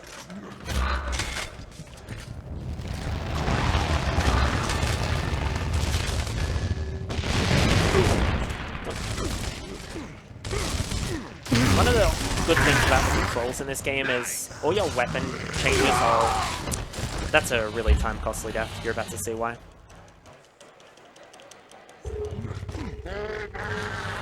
There's no checkpoint between all those enemies and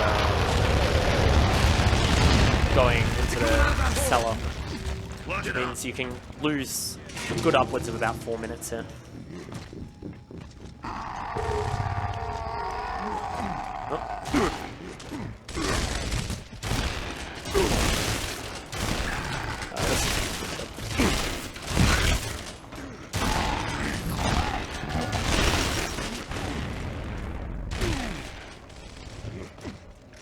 Hopefully we can get through this time. Don't mind if I do. Upstairs is clear. Bear, what's the status on that APC? So unfortunately we got to listen to this dialogue again, so if there's any more donations or anything, that's a really good time. Bear, And pull the drive shaft enough. for sure. Just We do fix have it. a $10 donation from Killpixie that says, "Good to see some Gears gameplay. Takes me back to my first Xbox 360 experiences. Keep up with the good speedrun." Thank you. Did you feel that? It's got to be another hole. Once again, gonna have to deal with this guy.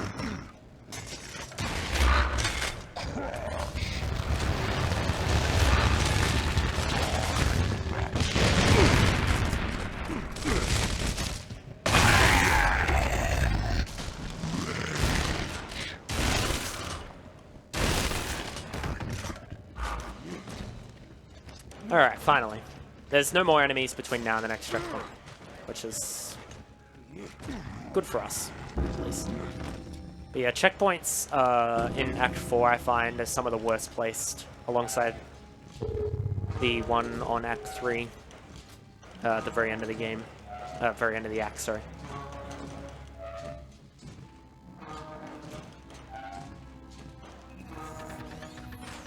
Unlike Halo, checkpoints are set in stone. If you've ever played Halo, you'll know that most checkpoints are based on enemy location. You know location, but in this they're just based on your location. So if you take a bunch of damage and go into a checkpoint and then die, you'll just go straight to that checkpoint full HP, and all the enemies around you will despawn. It can be fairly useful for newer runners. Oh, sorry, baby. And it's also really good early on in the game. There's nothing we can do about it. Keep moving. APC's online. Coming in. Copy that. So this is a fight that I find Jack, rip that door. either you're going to get very good luck or everything's just going to go wrong. So hopefully all the enemies are well grouped. So we're going to try to throw this grenade at a particular spot and then throw the other grenade and kill about, I would say 70% of the enemies in this section. There's a good 10 or 12 or so.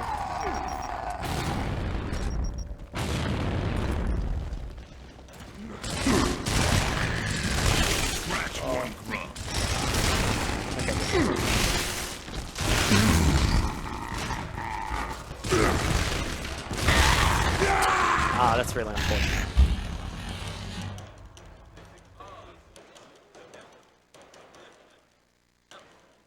APC's online. Coming in. Copy that. So, mentioning bolt-hock pistols in this game, they're very bad for you to use because they do have a slow rate of fire Rip that door. compared to the stun pistol. But they also straight up do a lot of damage. Do about as much damage as, I would say, a sniper shot. There's So only they one can reason Locust stopped digging. make you quite low Check your HP ammo. in an instant. A lot of weapons in this game have relatively fast kill times. But still with some of them quite difficult. So that was a much better start. Should only be a couple enemies left here. Oh. They're all on the other side. Just trying to listen and figure out where the last guy is. Oh, he's out here.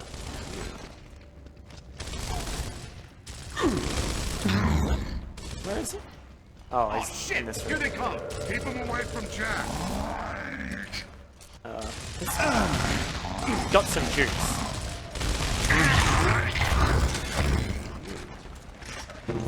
Let's do this. That's alright. Marcus, it's Hit the open. lights.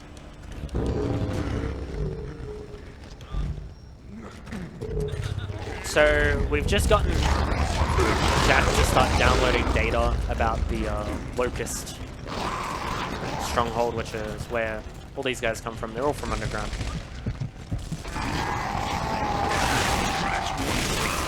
As you can kind of tell. Hopefully, they're hoping that they found the Locust stronghold with all the data that was on Adam Phoenix's computer. Who's Marcus's father. The locusts are in the courtyard. So this section is a little bit boring. So, a chance for any more donations or anything. Right here, because we're just going to be systematically killing some wretches whilst we wait for this door to open. There's not really much else to talk about. They can get into some interesting places here as well. Like, sometimes they can get behind the desk and then they can get stuck behind, like, the pillars on the roof.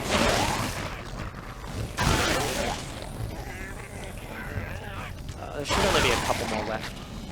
But they'll all spawn from 4 holes in the walls there. There we go.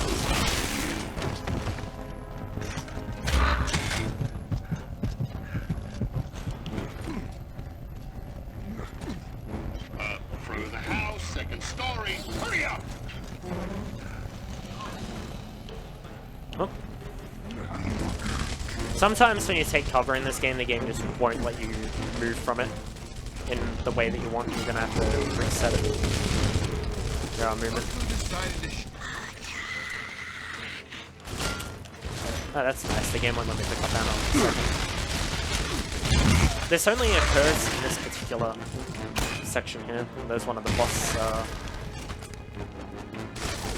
movement glitches. I don't know what causes that. It just happens in certain spots.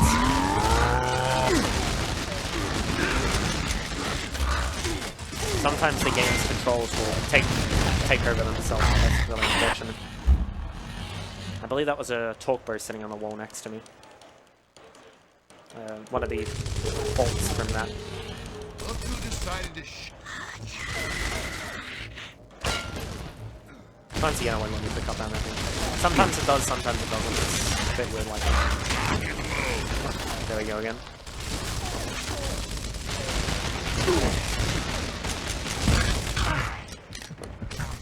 Apparently wants to do that to us multiple times.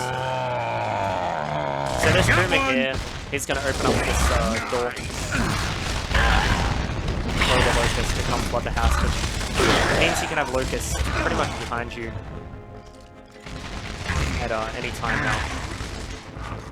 But if we can keep these guys out of the house, it'll be a lot easier to deal with.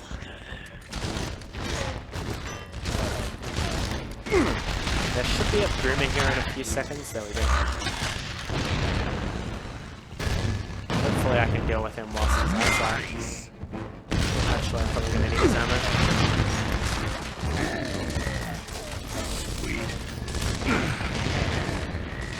The game has been giving me pretty low amounts of ammo so far. You can get up to 5 shots from one particular boomer. Reminding you guys once again, the damage was permanent in this game, so that room shot that I shot should stay on that damage on that guy, just like it did. That was unfortunate. I was stunned. I couldn't do anything about that one.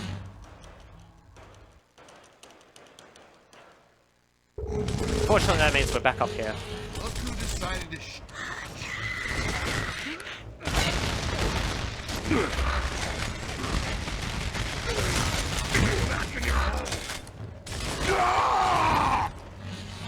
Well, I just got shot while taking cover. That normally doesn't happen. Normal.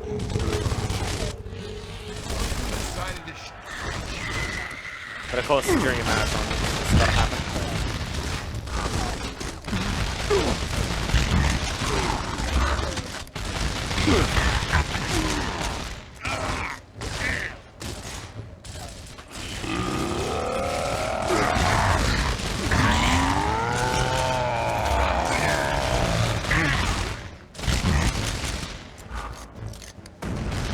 Hopefully I can get out of this action for my PB. Sweet. In this game, because that would be quite embarrassing. I'm sure I'm going to be memed about that a lot later. Is my overall time in this run. But hopefully I can still beat it. I was hoping to be about 20 minutes under, because my PB in minutes it's just under 150 at a 148. I believe it's 148.55. Could be wrong there. It's 148 something. I can't remember off the top of my head.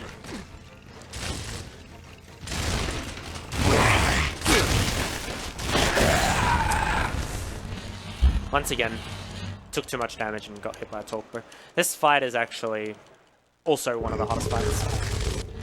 Particularly since I got low ammo, it's quite awkward to deal with. Oh, it's not letting me grab the weapons again.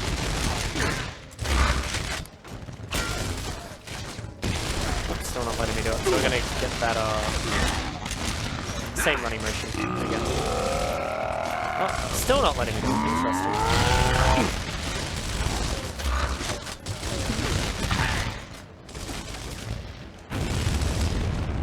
Wow, I just went when we grab ammo. That's okay. Yeah, that's because I should still be able to take that. That's something that's actually never happened before. I've never been unable to pick up that ammo.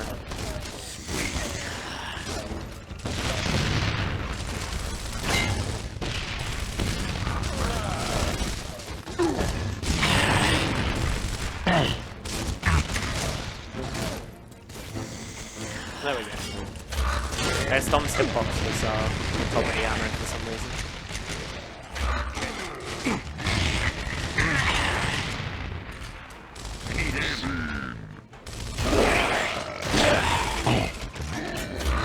So the range on the shotguns are pretty insane.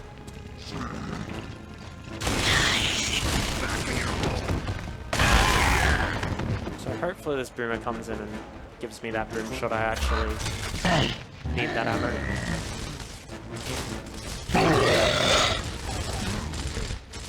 I don't know what he's doing. He's out there somewhere.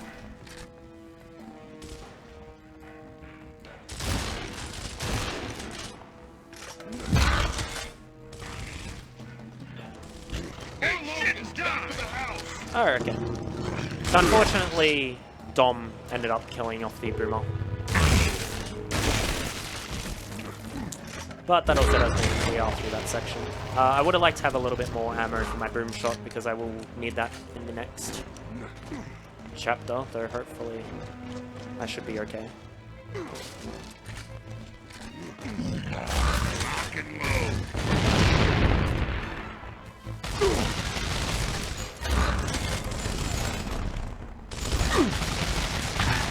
So a death here is really bad for me up.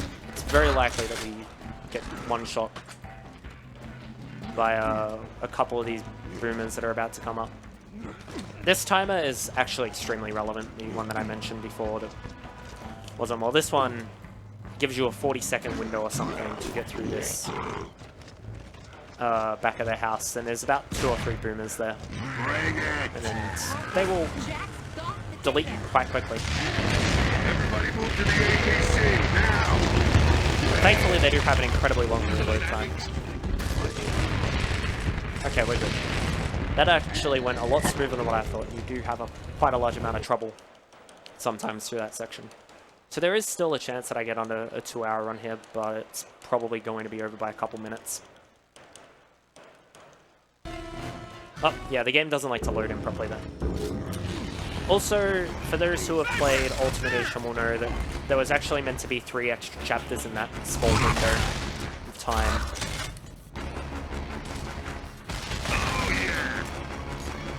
But I guess they never got around to doing it. This game came out on Xbox first, like I mentioned before it came out on PC. Because I believe it was something to do along the lines with Microsoft pushing this game's release on the Xbox to sell new Xbox 360s all the way back in the day.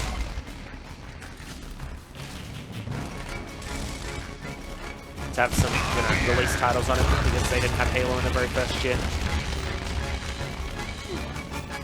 Which thankfully they did because it makes the speedrun quite short.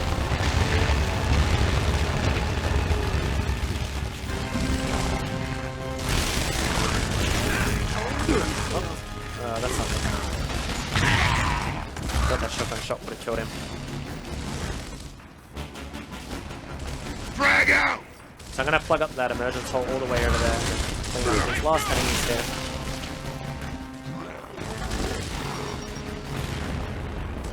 Where's this guy gone?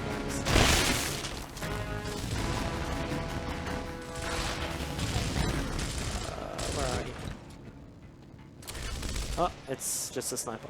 Maybe I got killed by the allies, I guess.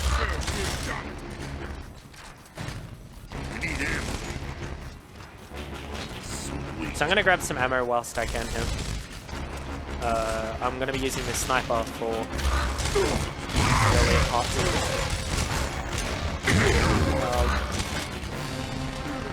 the earlier parts of this part, as you could say. Let's go! Just for about the next 2 minutes or so. It's the only time in the game that we use the sniper. And actually, I'm the only runner that chose to use the sniper for this part. Most of the other runners do prefer the shotgun here. So the best thing about the sniper is it will one-shot any Theron guard.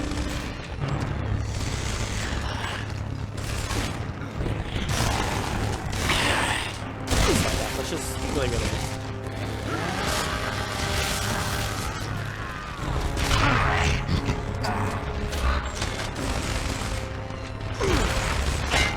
I just shot a Theron guard like all the way over. That was it. I just gotta keep in mind that there's one less Theron because I will need to grab some grenades before we get locked out of grabbing stuff again.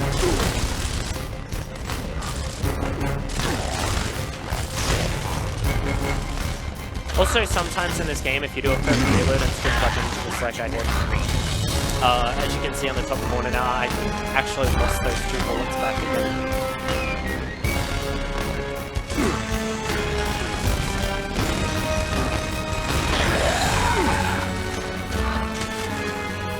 Just 4 enemies left in this section. You actually can't get 2 enemies with this sniper, like several other snipers.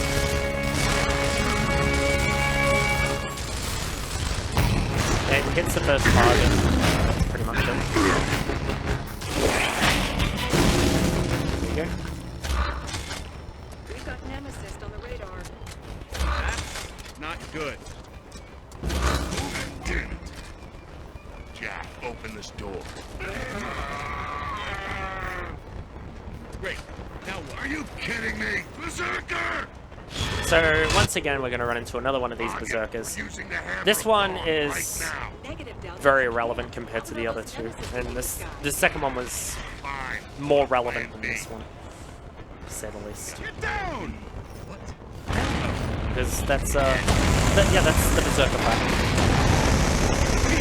Just throw 2 grenades and hit the explosive tank, and pretty much instantly kill the berserker. It's really good. If you press X whilst in that cutscene there, Pick this up. We're on our way. you can open that door. You can get through that door there really quickly.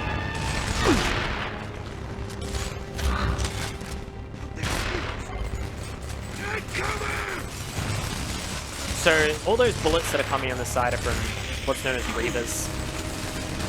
We haven't really seen too much of them in this game. But overall, they're pretty deadly. There's actually 2 locusts on top of the Reaver, one controlling the main cannon and another one shooting off the back with whatever weapon they have. Sometimes a torpedo, sometimes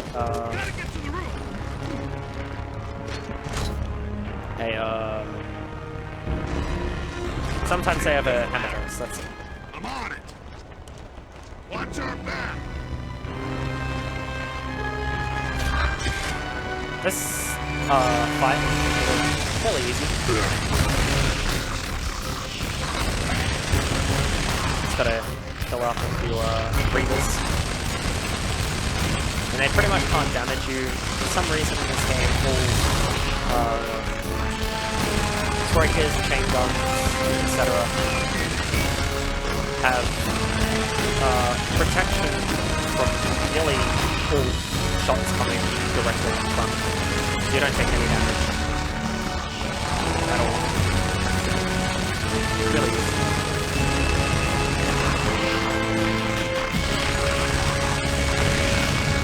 The sound the Reavers make when they die is actually one of the most unique in this game. There's one more. He'll always spawn in like that. Lets you know that he's the last one. So obviously, We need to get to that bomb. you can't have a final act without adding in a bit of Act 4, sorry, Act 3 to this game. So we've got the Lambert wrenches are back. And they're cutting the cables in front of us, so we've got to go as fast as possible. Which is fine, we're going to do that anyway. There's an example of how broken the auto aim is in the original Xbox 360 games.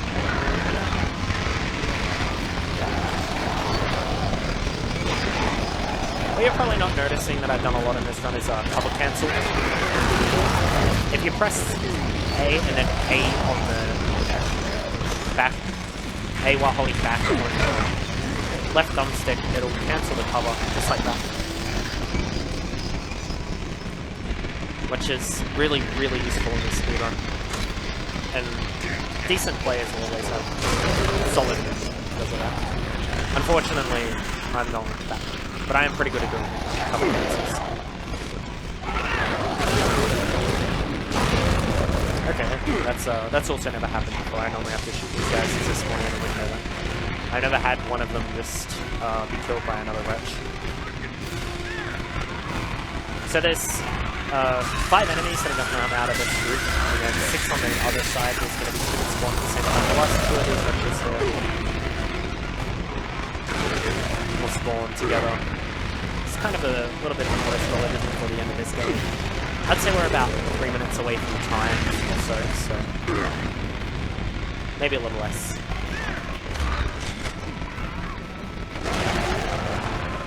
Once again, killing as many enemies as we can off the spawn.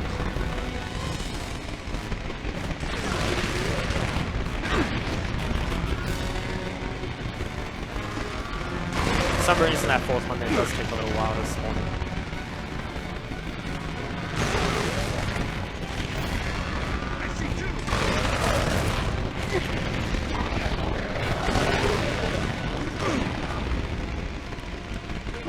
And now we're pretty much up to the final boss fight of this game, so just got a little bit of dialogue to deal with right now. So now's a really good time for any lost donations, if there is any, of course.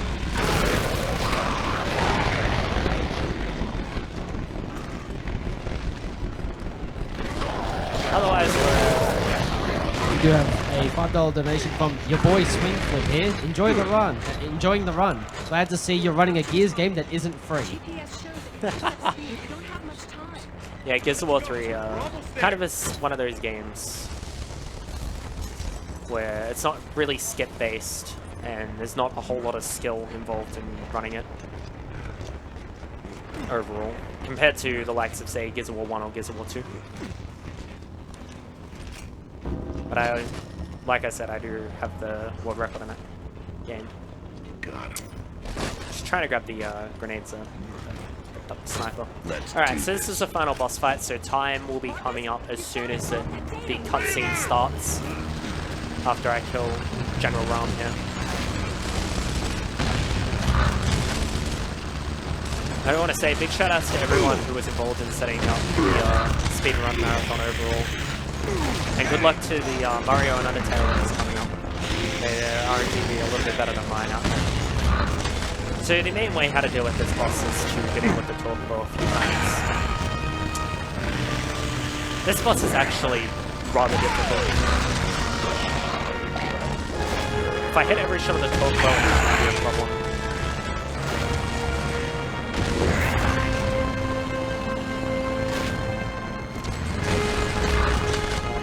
Still not in the right position. Normally Dom's well into the time. Time.